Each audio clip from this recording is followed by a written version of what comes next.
Di tengah hutan terlihat seorang pria sedang lari terbirit-birit. Sepertinya ada makhluk mengerikan yang sedang memburunya. Ia pun kemudian bersembunyi di sebuah gubuk reot. Di dalamnya secara tiba-tiba ia diserang oleh dua orang vampir secara membabi buta. Belum sempat mencicipi darah pria malang tersebut, lalu muncullah seorang pria bertopeng memanah kepala salah satu vampir tersebut, lalu menghentak kepala vampir yang satunya lagi dengan sebuah balok. Kedua vampir tersebut pun tumbang dan tak bergerak lagi. Lalu pria bertopeng tadi mendekati si pria malang itu dan mengatakan kalau dirinya sudah terinfeksi dan akan segera berubah menjadi vampir. Dan tak lama kemudian pria tersebut pun tewas. Belum sempat berubah menjadi vampir, pria bertopeng pun membunuhnya lagi. Dan inilah protagonis kita yang bernama Atsushi.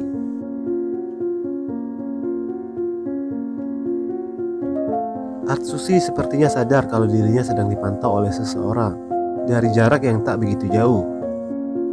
Dan benar saja, di luar tampak seorang pria berwajah pucat. Dia adalah vampir tertua dan juga tokoh antagonis kita bernama Master Miyabi.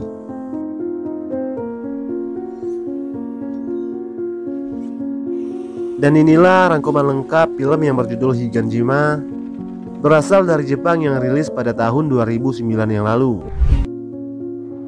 Sementara di tempat yang berbeda, seorang pemuda SMA sedang dibully dan dikejar oleh teman sekelasnya.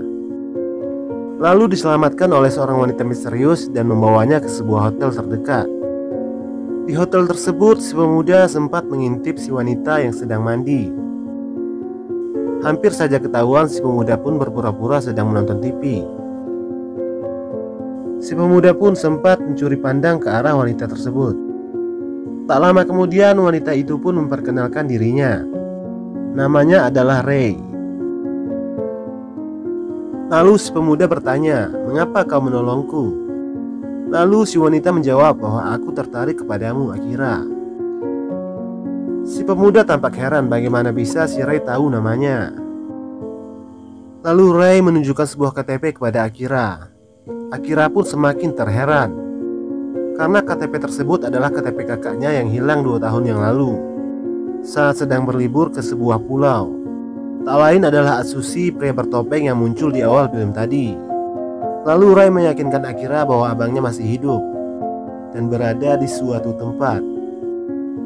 Rei bertanya kepada Akira apakah dia masih mau bertemu dengan abangnya itu. Lalu Akira menjawab tentu saja ia ingin bertemu dengan abangnya yang sudah lama menghilang itu. Keesokan harinya, Akira dan temannya secara tidak sengaja melihat Rei ditampar oleh seorang pria di tempat umum. Lalu Akira CS memutuskan untuk mengikuti Rei dan pria tersebut yang pergi ke suatu tempat. Alangkah terkejutnya Akira CS melihat pria tersebut menggigit seorang wanita yang sedang diikat di sebuah gedung kosong. Dari sini kita tahu bahwa pria tersebut adalah seorang vampir. Lalu si vampir menyadari bahwa aksinya tersebut disaksikan oleh Akira dan teman-temannya. Lalu dia pun berusaha memburu mereka. Akira CS pun lari dan bersembunyi di gudang kosong tersebut. Teman Akira yang bernama Yuki mengaduh karena lututnya yang terluka. Si vampir yang mendengar langsung menerkamnya.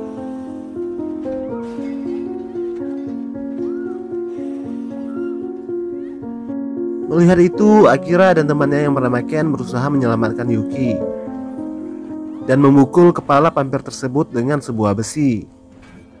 Tak terima, si vampir pun melepaskan Yuki dan mengincar Akira dan Ken. Setelah bergelut cukup lama, si vampir pun berhasil menangkap Akira. Saat hendak menghisap darah Akira, lalu Rei pun datang dan menabrak si vampir itu dengan sebuah pot clip dan menancap perut si vampir tersebut hingga tewas.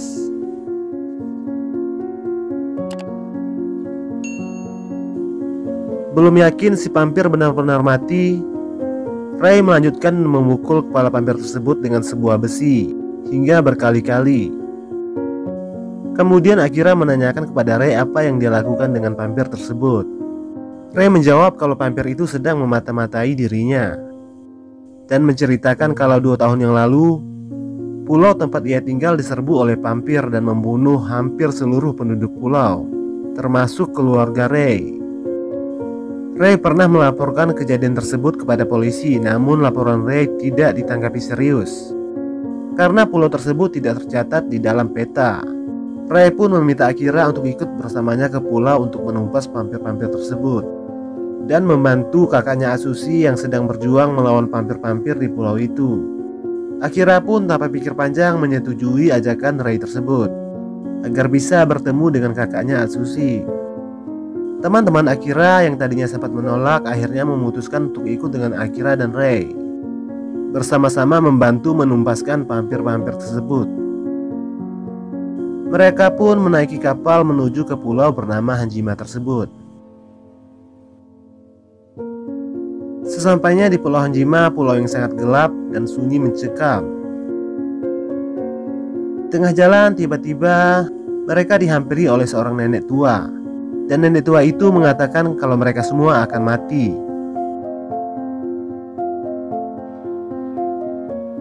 Kemudian sekumpulan vampir menyerang dan mengepung Akira CS dari segala arah. Namun anehnya si Rei tiba-tiba menghilang.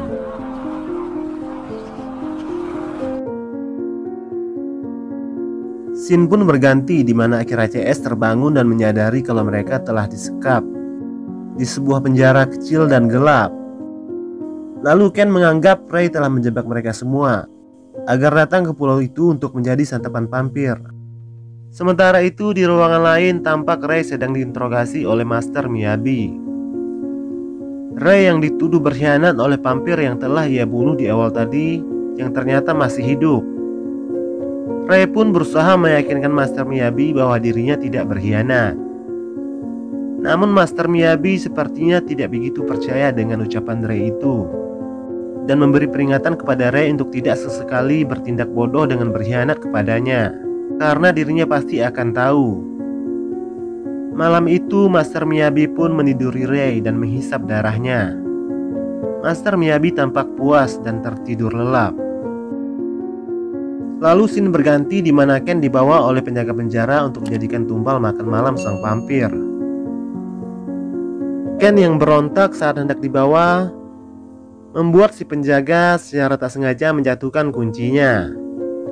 Setelah Ken dibawa pergi ke ruangan lain, Akira pun buru-buru memungut kunci itu dan membuka pintu penjara tersebut, lalu mengendap-endap keluar. Di ruangan bawah tanah, Akira CS melihat Ken sedang disekap dan bersiap-siap untuk dibunuh. Melihat itu, Akira dan Yuki pun berniat untuk menolongnya dan menyuruh ketiga teman lainnya untuk kabur duluan keluar dari tempat tersebut. Dan akhirnya mereka pun berpencar. Di dalamnya Akira dan Yuki bergelut melawan penjaga untuk menyelamatkan Ken. Setelah melewati pergelutan yang cukup lama, Akira pun berhasil melumpuhkan penjaga tersebut dan membebaskan Ken dan tahanan lainnya. Lalu seorang monster aneh menyerupai separuh naga separuh manusia yang merupakan piaraan Master Miyabi melaporkan kepada sang master kalau ada tawanan yang kabur. Mendengar itu, Master Miyabi bukannya khawatir, ia malah menganggap itu adalah hal yang menyenangkan baginya. Rei yang mendengar itu terlihat senang melihat Akira berhasil melarikan diri dari penjara tersebut. Singkat cerita, Akira dan tawanan lainnya berhasil keluar dari tempat tersebut. Di tengah pelariannya, Akira hampir saja terkena sebuah jebakan yang ada di hutan itu. Namun berhasil ditangkis oleh seseorang, dan seseorang itu ternyata adalah Atsushi. Dan akhirnya Akira dan kakaknya itu bertemu untuk pertama kalinya setelah sekian lama. Namun sayangnya disambut dingin oleh kakaknya itu. Atsushi pun bergegas mengajak Akira dan lainnya untuk segera keluar dari hutan tersebut. Keesokan harinya Akira bertemu dengan kedua temannya yang terpisah tadi. Namun teman yang satunya lagi yang bernama Pong tak bagaimana terpisah dari mereka. Scene pun berganti di mana Pong terlihat sedang tersesat. Dan malangnya Pong dihampiri oleh monster piaraan Master Miyabi. Atsushi mengajak Akira CS ke markasnya di mana terdapat banyak sekali senjata api peninggalan tentara di pulau tersebut. Setelah itu mereka pun beristirahat. Tapi Akira sepertinya tidak bisa tidur, memikirkan kakaknya yang berubah 180 derajat dari Atsushi yang selama ini ia kenal. Namun Yuki menenangkan Akira dan mengatakan kalau kejadian di pulau inilah yang merubah sikap kakaknya itu. Tak lama kemudian Pong pun kembali dengan keadaan penuh luka memanggil-manggil nama Akira. Mendengar itu Pong pun menghampirinya dan senang melihat sahabatnya itu sudah kembali lagi. Namun Akira mulai curiga melihat tingkah laku aneh Pong yang tak seperti biasanya. Pong yang menyalahkan Akira dan menganggap Akira telah meninggalkannya sendirian. Seketika berubah menjadi vampir dan menerkam Akira. Akira yang hampir saja digigit oleh Pong diselamatkan sekali lagi oleh Atsushi. Tanpa disangka pasukan Master Miyabi pun datang dan menyerang tempat tersebut yang dipimpin oleh Master Miyabi sendiri. Maka terjadilah pertempuran sengit antara pasukan Master Miyabi dengan Atsushi CS. Akira masih tak tega membunuh sahabatnya Pong yang sudah terinfeksi. Namun Pong terus menyerangnya secara membabi buta. Melihat itu, Atsushi punlah yang membunuh Pong untuk melindungi Akira. Pertempuran yang masih terus berlanjut. Tampak Atsushi CS kewalahan melawan pasukan Master Miyabi yang sangat banyak. Di tengah itu Master Miyabi sempat menawarkan Atsushi untuk bergabung dengannya. Tapi tentu saja Atsushi menolak. Atsushi dan Akira pun mencoba untuk kabur. Namun pasukan Master Miyabi berhasil menangkap Yuki dan menyandranya. Di tempat lain, Akira tampak marah dengan abangnya Atsushi karena telah membunuh sahabatnya Pong dan juga membiarkan Yuki ditangkap oleh pasukan Master Miyabi. Namun Atsushi menjawab dia membunuh Pong untuk melindungi Akira. Dan untuk menyelamatkan Yuki, dia tahu bagaimana caranya. Setelah itu Atsushi pun menceritakan kepada Akira apa yang telah terjadi dengannya selama ini saat Atsushi menikahi kekasihnya yang tinggal di pulau tersebut. Suatu hari Atsushi masuk ke sebuah kuil di mana kuil tersebut dilarang untuk dimasuki. Istri Atsushi sudah melarang, namun ia tidak mendengarkannya. Di dalamnya Atsushi melihat sebuah foto zaman dulu di mana ada Master Miyabi bersama dengan sekumpulan orang. Dan dari sebuah ruangan kecil terdengar suara seseorang merintih minta tolong. Mendengar itu Atsushi pun langsung mendekati ruangan tersebut dan membuka pintunya, bermaksud untuk menolong. Ternyata di dalamnya ada seorang vampir yang telah dikurung selama ribuan tahun. Akhirnya bebas atas kecerobohan Atsushi. Vampir tersebut adalah Master Miyabi. Setelah keluar, Master Miyabi menghisap darah istri Atsushi hingga tewas. Dan Master Miyabi pun akhirnya menghirup udara bebas dan membalaskan dendamnya kepada penduduk pulau tersebut. Itulah mengapa Atsushi tidak pernah keluar dari pulau itu, belum dapat membalaskan dendamnya kepada Master Miyabi yang telah membunuh istrinya. Akira pun akhirnya bisa mengerti kenapa kakaknya bisa berubah. Rasa bersalahlah yang membuatnya menjadi dingin dan pemarah.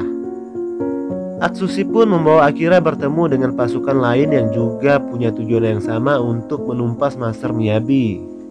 Di sana Akira pun belajar bagaimana cara menggunakan pedang.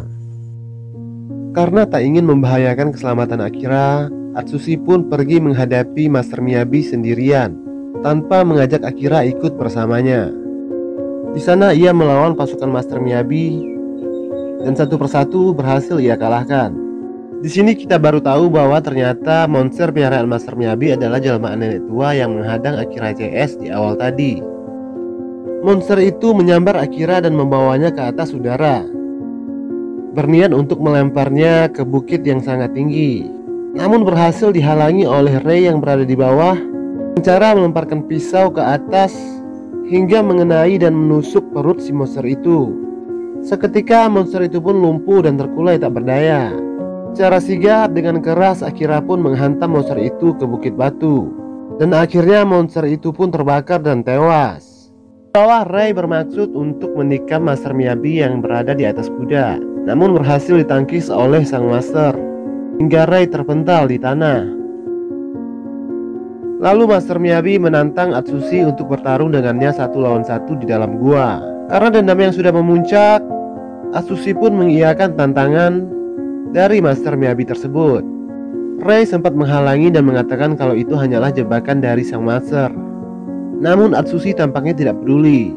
Lalu Ray pun menemani Atsushi masuk ke gua tersebut. Ternyata di sana monster raksasa piaraan Master Miyabi telah menunggu mereka. Dan Yuki yang terikat tergantung di atas sebagai umpannya. Di saat Ray dan Atsushi bergelut melawan monster itu, tiba-tiba Akira dan pasukan lainnya datang menyerang gua itu. Dan pertempuran sengit pun tak terelakkan lagi.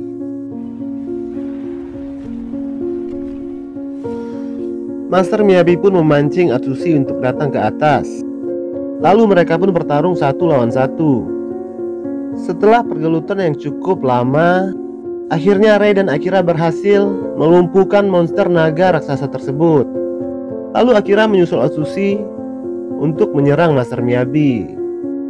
Dalam pertempuran sengit itu, Akira dan Atsushi berhasil menewaskan Master Miyabi. Namun sayangnya Atsushi pun harus terkorban dalam pertempuran berdarah itu. Lalu bom pun meledak dan gua tersebut hangus terbakar, dan jasad Master Miyabi pun ikut terbakar di dalamnya.